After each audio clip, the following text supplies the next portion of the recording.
Հարգելի հեռուստադիտողներ, մենք վերադարձանք եւ այսպես շատ գեղեցիկ տողերով ենք սկսելու մեր այսօրվա հյուրին ներկայացնել։ Սիրո ծնունդը հավերժական է, սիրո թարգմանությունն աղոթք է, հավատքը։ Երբեմն մեր մեջ չէ։ Հավատք է, չկա սեր։ Սիրով ապրված ամեն պահը օրհնություն է։ Սիրով տրված նվերն անգամ մասունք է, նշխարք։ Սերը սրտում պահպանելը լուսավոր զորություն է։ Սիրո չափանիշը մարդն է։ Սերը ես եմ եւ դու ինձ կանչելի։ Եվ այսպես այս օրերին Հայաստանում է գտնվում մեր հայրենակիցը, որի հայապահպան գործունեության մասին շատերը գիտեն Ամերիկայի Միացյալ Նահանգներում։ Այժմ նա մեր տաղավարում է եւ կխոսենք նրա ուսուցչական, հաղորդավարական գործունեության մասին եւ ոչ միայն։ Այսպեսով դիմավորենք մեր հյուրին մանկավարժ, մանկապատանեկան հեռուստաձրագրերի հիմնադիր հաղորդավար Սեդա Հայրիյան։ Բարի առավոտ։ Լույս առավոտի։ Շնորհակալ ենք, որ օրը մեզ հետ եք սկսել, այսպես մենք կուլիսներում ճակերտաբար ասած տեղեկացանք, որ շուտով ետ եք մեկնելու։ Մի քանի ժամ հետո։ Այո, ընդհանրապես։ Պատմեք այս շրջանի Հայաստանի գործունեության մասին եւ երբ որ Հայաստան եք վերադառնում, ինչ զգացողություններ են ձեզ մոտ։ Հետաքրքիր է։ Ինչ զգացում կունենաս, երբ գնում ես մայրիկիդ մոտ։ Այդքանը երբ ես 2010-ին նախ ողջունեմ հեռուստադիտողներին հայրենյաց մեր հրաշալի այս հողի, այս երկրի տակ ապրող, գործող, ստեղծագործող, հավատացող, վաղվա օրվան հավատացող ժողովրդին, այն մանուկներին, որոնք շատ հավատում են իրենց ծնողների այն բառերին, որ վաղ ավելի լուսավոր պիտի լինի։ Դա միակ ամենազորավոր ուժն է, ամենամեծ զորավոր այդ հավատը վաղվա օրվա։ Իսկ 2010-ին, երբ ես եկա, այն ժամանակ Սփյուռքահայ նախարարության կողմից էի հրավիրված որպես օտար երկրում Սփյուռքահայության մեջ երկու դաշտով հայապահպան աշխատանք կատարող, որտեղ ունեի եւ դպրոցում էի դասավանդում նոր սերունդ եւ կարգաճ մանկապատանեկան հեռուստաձրագիրը, որ աշխարհի տարբեր անկյուններից եկող գերմանահայ, բեյրութահայ, բաղդադահայ, պարսկահայ, այսինքն տարբեր երկրներից եկող երեխան, ովքեր գալիս էին, արդեն ինձ կանչում են, Սեդա մորաքույր, մենք տաղանդավոր երեխա ունենք։ Հետո Պարսկաստանից եկողները ասում են, մենք լավ հայերեն չենք խոսում։ Ես ասում եմ, միայն անունդ պիտի հարցնեմ, որպեսզի ինքը անկաշկանդ լինի։ Եվ իրենք այդպես սկսեցին բացվել, երաժշտությունը լեզու չունի, նվագում էին, երգում էին։ Ինձ համար միշտ հետաքրքիր էր օտար երկրներից ինչպես են իրենք դեռ հայ մնացել ու եկել ու հայերեն են նվագում ու երգում։ Անցավ ամեն ինչ, այդպես ինձ հրավիրվեցի այստեղ Արցախում էր այդ 5-րդ համահայկական համաժողովը, հրաշալի օրեր էին։ Առավել եւս կեսար հայրս Հադրութի շրջանից է եղել, միշտ երազում էր, որ 88-ից հետո երբ մի քիչ բարելավվի, Մարիկ ջան, մենք քեզ կտանենք։ Իրենք չկային արդեն, բայց ես եկա Արցախի աղջիկա հետ միասին փոքր աղջիկաս, որ հիմա այստեղ եմ իր հետ։ Եվ հրաշալի օրեր անցկացրեցինք։ Ես նյութ գրեցի բնականաբար ավտոբուսների մեջ, առաջի զգացումը 25 տարի հետո 2099 գնացի 20 տարի անց 20 տարի անց անշուշտ արդեն ես ապրել էի ծնողներիս Լիբանանից գալու այդ կարոտը, հողը, արցունքը իրենց ամեն օր լսել, հա, ամեն ինչին սրբացնելը, դա փոքր չէի հասկանում, բայց հո տեսնում ես սրբացնելը, հողը հայկական, քուչուրը հայկական, լսում եմ, հետո ես դրան գիտակցում։ Իսկ Արցախում երբ ես ելույթ ունեցա, մեծ ելույթ ունեցա, հետո Հրանուշ Հակոբյանն էր այդ ժամանակ, ասեց Կարկաճ ջան, ես ինչ ելույթ էր։ Հա, իմ ելույթը այն չէր, որ այսուհետև այսպես պիտի անենք։ Չէ, ես պատմում եմ 20 տարի անց ինչքան դժվարություններ ես ապրեցի, որպեսզի դպրոցների դռները բացվեն իմ առջև։ Ինձ պետք էր կրթօջախները, որ հայ երեխան դպրոցից ներս ինչ է անում։ Դպրոցի վրա գրված է հայկական վարժարան, բայց լեցուն վարժարաններ ունենք, ի պատիվ հայ մեր ուրեմն մանկավարժների, տնօրենների կամ բարերարների, այնտեղ այդպես է, չէ։ Ու երբ որ մենք մտնում էի դպրոցից ներս, այնտեղ դժվարություններ կար, Հայաստանից նոր եկած, դու ինչ կուսակցության ես։ Ես ասում եմ, մանկությունը կուսակցություն չունի։ Ժամանակ էր պետք, որ ես բացվեր այդ դռները շատ բացվեցին, ես արդեն ներս մտա, ավանդական կուսակցությունները իրենցը դրել էին արդեն այնտեղ, բայց իրենք հավատալով, հետո ամեն ինչ կախված է թե ինչ ես անում, ինչպես ես ներկայացնում, հայ երեխան դպրոցից ներս, առավել նրանք դպրոցից հետո դասերի շրջանավարտները միշտ գալիս էին Հայաստան ու ես միշտ վերնագրում էի հաղորդումս Հայաստանը իմ պատկերացմամբ, Հայաստանն իմ աչքերով։ Ուրեմն պատկերացեք այդ երեխաներին, ես հիմա ձեր հարցից մի քիչ շեղվեցի, բայց ամփոփվում է ամբողջությամբ սա, ինչն է ուզում եմ գալ հետո ձեր հարցին։ Եվ երեխաները գրում էին, որ եթե հասնում, ասում էին ինչն էր քեզ զարմացնում կամ հուզում։ Ասում են երբ անիվը գբավ հողին, չեմ գիտեր ինչ կատարվեցավ հետս։ Արյունն է։ Մյուսը ասում է փլոր հայրեն կխոսեին։ Մյուսը ասում է մեկը կստի որ ապեր ջան, անսովոր է գիտես բայց ջերմությունը։ Մեկը ասում է ես տուն մտա առաջի փարը որ ասի ես նորեն պիտի երթամ Հայաստան։ Ու ասում եմ կեցցե մեր հայրենիք, այդ հողը չէ իրենք չեն տեսել։ Մենակ լսել են Շիրազն, Արտասանն, Թումանյանն են։ Այս ամբողջից ինչ եմ ուզում ասել։ Երբ որ հասա ես հետ գնացի եւ հաղորդմանս մեջ մի գեղեցիկ երախտագիտական, ասեմ, կարոտով լեցուն նյութ ուրեմն ներկայացրեցին։ Անշուշտ Արցախում պարգևատրվեցինք, եւ դրամական, իհարկե դա հետո գնաց մանկապարտեզ լեննական, ես չէի տան այդ գումարը հետս։ Լեցուն պատվոգրերով, երբ ես այնտեղ ներկայացրի իմ նյութը, ուղի եթեր էր։ Եթերից ժամանակ մեկը Միկին ինքը ինձ ասում է. «Օ, դու պատվոգրեր ստացար դրա համար, ես հիմա հայրենիք այդպես գովում»։ Ես քիչ առաջվա ձեր այդ խոսքը որ ասեցիք հայրենիք,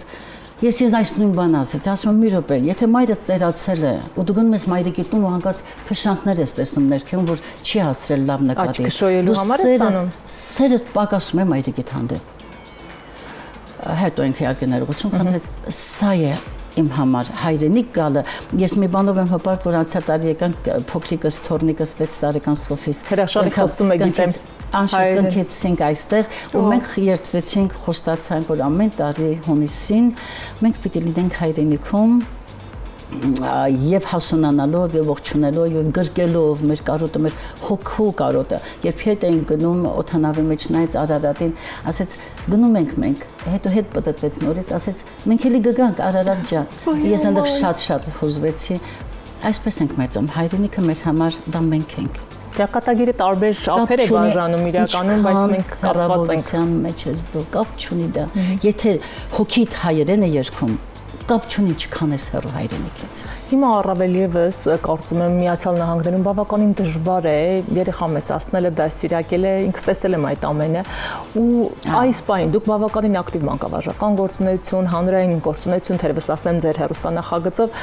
ինչի կարիքը ունի, ինչ խնդիրների առաջ է կանգնում ծնողը Միացյալ Նահանգներում։ Ես գիտեմ շատերն են փորձում հայկական դպրոցներ բերել, բայց դրանով լուծվում է հարցը։ Հարցը շատ տեղին է։ Շատ տեղին հարց է։ Այո, յուրաքանչյուր հայ մայր պարտական է զգում, պարտավորվում է երեխային տանել եւ տանում է, բոլորս տանում ենք։ Ոչ ամենօրյա, որովհետեւ դա մեծ գումարներ է, գոնե տանում ենք շաբաթօրյա, կիրակնօրյա, բայց այո, շատ անհրաժեշտ է, որ մայրերը կարողանան իրենք հետո հայրեն խոսեն իրենց երեխաների հետ։ Ես վերջերս մի այդպես փոքրիկ դիմատետրի մեջ այդպեսի մի բան գրեցի, որ թորնիկես երբ դպրոց եմ տանում, տեսնում եմ բոլոր մայրիկները, հայրիկները գալիս են, գրկում են վերջի վարքյանին, որտեղ պիտի ստեսյուն ասեն դասարան, ու բոլորը ասում են I love you։ Ես թեման գրեցի այդ նոր տարվա նախորդին է, որ 2026 գալիս ես, ինչ կլինի, դու հիմա բոլորի տներում ես, փորձիր ամեն մեկի մայրիկի ականջին շշնջաս, որ վերջի վարքյանն ասի, բայց շատ եմ սիրում, որ երեխան իր մեջ ներարկվի դա, ոչ թե ասեմ դու հայերեն խոսի, դու արա դա, որ իր մեջ դա ներարկվի, ես քեզ շատ եմ սիրում, դա մեծ արձագանքներ գտավ, խնդիրը սա է, բայց ես մայրերին չեմ մեղադրում, որտեղ իրենք ամերիկյան տեղերում են աշխատում, օրվա ընթացքը, երեխային պիտի օգնի անգլերենով է մնացած օրերի դասերը,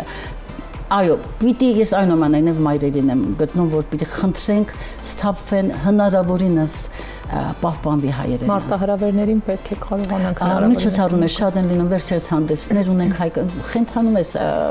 թորնիկը կանգնած այնտեղ հրաշալի արտասան մասմունքում է հայերենը, խանդավառում էլ դու այսպես։ Եկեք խոսենք ձեր գրքից, որի այսպես պատիվն ու առիթը ունեցա մի քանի տող գրքից ես կարդալ եւ նաեւ որոշակի բան էիք ուզում մեզ ցույց տալ, ասել որ ենթադրեմ առաջին խոսքը։ Կոմիտասյան տողերը, այդ մանկավարժի դերը, ինչպես որ մոր դերը, նույնն էլ մանկավարժի դերը։ Ինչի մասին է այս աշխատանքը հոգեգանձարան, վերնագիրը հոգեգանձարան, ամբողջ 25 տարիներ եւ առավել այսօր միջև ես որ դասավանդում եմ, ինչ է հոգուս շատ հարազատ է եղել, անդրադարձել եմ այստեղ։ Սկսած ընտանիքից, ճյուղերից, հետո իմ ստեղծագործությունները երիտասարդական տարիներից, ծաղկաքաղ է, հետո ամբողջ շարադրությունները երեխաներից, աշակերտներից, ինչքանով է հեշտ ու դժվար հայ ապրելը հայ ընտանիքում, բայց օտար երկնի տակ։ Շարադրություններն են ներսում եւ բոլոր համերգներից մեծ շնորհավորանքները ղեկավար անձանց, իշխանությունների, կաթողիկոսների, չէ՞ որ երկու կաթողիկոսներ, ես բոլորին անշուշտ հրավիրել եմ, գլխավոր հյուպատոսի մեր ամբողջական է, սա նաեւ հուշերս Խորեն Աբրահամյանի մեր հանդիպման եւ Ամերիկայում մեր այստեղ Հովանես Շիրազի եւ Վահան Թեքեյանի հարյուրամյակներ նրա ներկայություն, այո, մեծ աշխատանքներ են, սա նվիրում եմ բոլոր նրանց, ովքեր ուզում են իրենք ունենալ ինձ առանց իմ ներկայության, բայց գիրքս ունենան, այսպես, բայց առաջնորդվում եմ Կոմիտասյան տողերով, դա իմ ամբողջ կյանքի սկզբունքն է եղել, որ ինքն էլ է այնտեղ նույնը կրկնում, եթե թույլ տա կարող եմ կարդալ այդ տողերը, որպես ես բառացի չասեմ, սա սկզբունքն է եղել իմ։ Ուսուցիչ պարոններ ու քույրեր, զգուշությամբ եւ երկյուղացությամբ մոտեցեք դաստիարակության գործին։ Խիստ փափուկ պաշտոն մնացերը։ Դաստիարակելու կոչված եք սերունդը, որ ապագա ազգն է։ Սխալ ուղությամբ ազգը կխորտակեք վերջը։ Եթե մանուկը չի հասկանալ ձեր հասարակությունը, հանցանքը ձերն է, որովհետև չեք կրծած հասկանալ անոր հոգին։ Պետք է վարիչնել մինչև անոր հոգեկան աշճանը եւ զայն առնելով ցեզի հետ բարձրացնել Կոմիտաս։ Սա եղել է սկզբունքս երեխաների, որովհետև բնական է, առավել հիմա բարձր դասարանցիներն են եղել 15-16 տարեկաններ եւ շաբաթօրյա դպրոց է եղել, հազիվ թե ուզենան գալ, իրենք ուզում են հազիվ հանգստանալ, Ամերիկայում գնան հանգստանալու խաղերի։ Ինչքան հետաքրքիր պետք է լինես, որ պահես այդ։ Խենթանալիք դժվար է,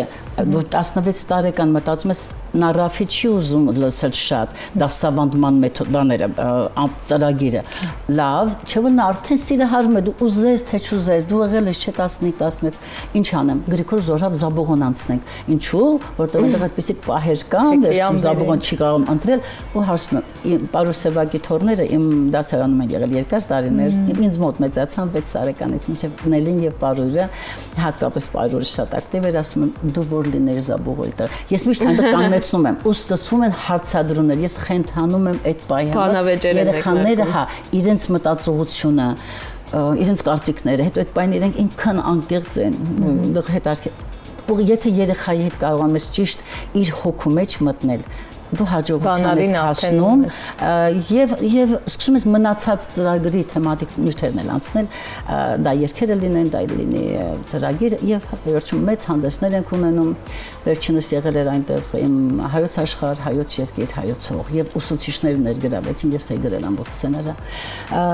այսպես ենք ապրում ու պայքարում, ներարկում երեխաների մեջ, պիտի չասես թե B թույլ ես գրել, P պիտի գրվեր կամ B կամ P։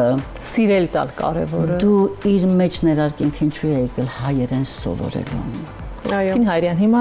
գիտեմ on-line եք դասավանդում։ Հա, COVID-ից դեպքերից հետո, հա, իմ աշակերտները, ես այնտեղ դադարեցրի, հետո իմ աշակերտները իրենք խնդրեցին իրենց երեխաներին, հետո երբ որ առաջ անգամ ծանոթության համար հանդիպեցինք, Դավիթս եւ Արթուրը, հետո եկան ասում եմ դու Դավիթն ես, դու Արթուրն ես, ես ով եմ։ Իմ մայրիկի ուսուցչուհին։ Դա ինքան հետարքիր է այդ զգացումը,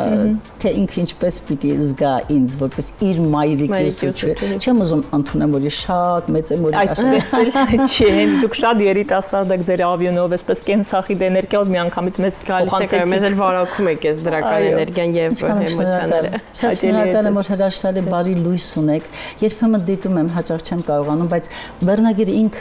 ինքան բարություն կա դրա մեջ։ Հիշում եք Սևակ ասում էր ամրագոտիները կապում ենք մեր ամուր գոտիները ու ասում բարի լույս, բայց այն օրը երբ որ հանկարծ մոռանում է գոտին կապել, մոռանում ենք ասել բարի լույս ու սկսում ենք հեռանալ իրարից։ Դրա համար օրհնություն է, երբ իրար ասում ենք բարի լույս։ Ֆանտաստիկ, իսկապես ես չեմ կարող բացատրել տևական ժամանակ է ինչ չէի զգացել այս աստիճան դրական էներգետիկա, նաև ուղիղ եթերից պետք է ասեմ, ինչքան կյանք կա ձեր մեջ, իսկ դա այսօր իսկապես ցավոք սրտի շատ քիչ է պատահում, որ մենք տեսնում ենք մարդկանց ում ներսում աննեզր չափով կյանք, սեր, հոգատարություն եւ ջերմություն կա։ Շնորհակալ ենք անչափ, որ այսպես օրը սկսեցիք մեզ հետ, ձեզ բարի ճանապարհ եւ ես լիահույս եմ, որ մենք դեռ առիթներ կունենանք մեր այս սքանչելի տաղավարում հանդիպել ձեզ։ Շատ շնորհակալ եմ։ Ձեզ կանաչ եթե ինչպես ձեզ յետևում է, ուղղակի եղեցեք կանաչությունը, բուսականությունը, հա, հավատը պիտի երբեք չմարի մեր մեջ։ Կրկնում եմ, ինչքան էլ հեռավոր լինենք իրարից, այդ հարգանքը, սերը, պարտականությունը, երախտագիտությունը պահեք ու պահպանեք մեր հրաշալի այս բարի լույսը։ Շնորհակալ եմ ձեզ։ Թեթև թռիչք ու կրկին սպասում ենք հաջորդ այցին, հաջորդ հունիսին ձեզ մեր տաղավարում։ Պայմանավորվենք։ Շնորհակալ եմ։ Մնացեք կենտրոնի եթերում, դիմավորելու մեր հաջորդ հյուրերին հետաքրքիր զրույց է սպասվում։